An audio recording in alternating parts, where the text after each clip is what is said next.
আমি মাকে খুশি করতে গেলে বউ নারাজ, বউকে খুশি করতে গেলে মা নারাজ। কিন্তু আমি একজন মানুষ, কোন দিকে যাব? ইসলাম বলে তুমি তোমার মার কি? সন্তান। তুমি তোমার বউয়ের কি? স্বামী। শব্দগুলা খেয়াল করবেন। তুমি তোমার মার সন্তান, যার পায়ের নিচে তোমার বেহেশত। তুমি তোমার মায়ের পায়ের নিচে।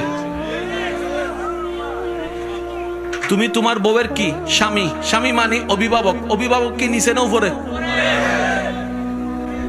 মায়ের পায়ের নিচে তুমি,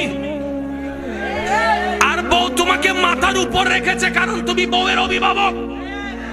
তো উপরওয়ালা তো নিচের ওয়ালার মতো হয় না, নিচের ওয়ালা তো উপরওয়ালার মতো হয় না। এবার সে বলে আমি করব কি?